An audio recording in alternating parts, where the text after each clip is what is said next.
The year 1875, a man in subcontinent establishes the first Muslim school, Anglo-Mohammedan Oriental School, with the aim to establish universal peace and work for his family and friends.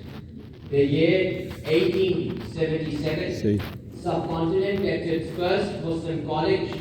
The young Mohammedan boys have now grown into leading men.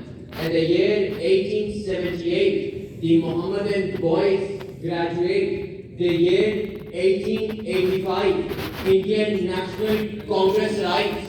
The year 1906, Muslims of the subcontinent present their case and they advocate all Indian Muslim League. The year 1913, Little Punjab, Muhammad Ali Jinnah joins the team. The year 1933, Sir Sayyid student Chaudhry Rahmat Ali proposes the name Pakistan. The year 1940, Qaeda unites the nation under one resolution, Lahore Resolution. The year 1947, Muslims of the subcontinent finally free. But the question remains the same. How? The answer the first pamphlet, now or never. But the question still remains the same. How? The answer the first Muslim Scientific Society, 75 years later,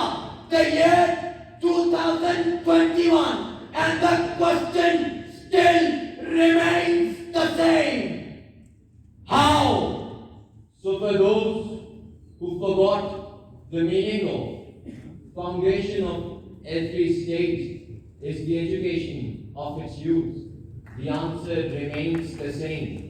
Mohammedan Anglo-Oriental School, ladies and gentlemen. Mr. President, from Irene now envision the calamity where the future of this country, the foundation of this nation, has to sit on grounds in search for their tomorrow. A tomorrow which is sold in front of their naked eyes to stacks of cash and landlords, where education is of as little importance as the responsibility that lies on the shoulders of its leaders. Welcome, ladies and gentlemen. Welcome to Pakistan, a country which has proudly secured the 164th position in the world for its education. Applause me, ladies and gentlemen, as I take you to lands of Punjab, where the school desks have been sold to furniture shops because money was far more superior than the pages of books.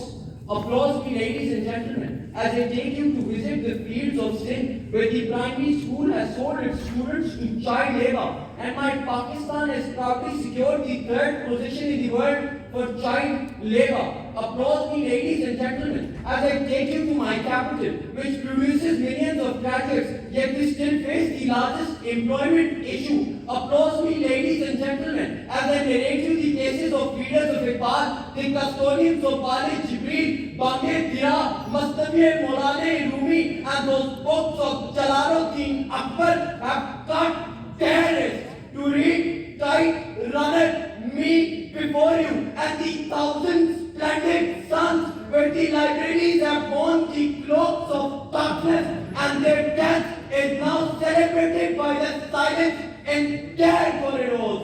So applause me, ladies and gentlemen, one last time, because the foundation of every state is the education of its youth. Welcome, ladies and gentlemen. Welcome to Pakistan, a country with collapsed foundation, because our education has failed. Mr. President, wipe off your tears if you have cried, because I am surely a day rising. So next time someone stands on this rostrum, you can envision a new Pakistan. Next time, do not call the likes of me, but send an invitational letter to those students of Waziristan who still search for their books under the debris. Send an invitational letter to those university graduates who would come here and show you their empty hands of unemployment. Send an invitational letter to those parents of APS Peshawar who would come here and sing for you. We have to educate the children of the enemy. Send an invitational letter to the family of Malala and ask them the importance of a degree. Send an invitational letter to that father who could not afford the education of her daughter and has happily married into the landlord, that he would come in and narrate his atrocities to you. Send an invitational letter to the star at your college day who would come in and tell you that foundation of this country has collapsed because our education has failed. So next time, do not call the likes of me, but send an invitational letter to the leader of this country who would come here and narrate for you that foundation of every state is the education of its youth. With this, I thank you. Yeah, kita.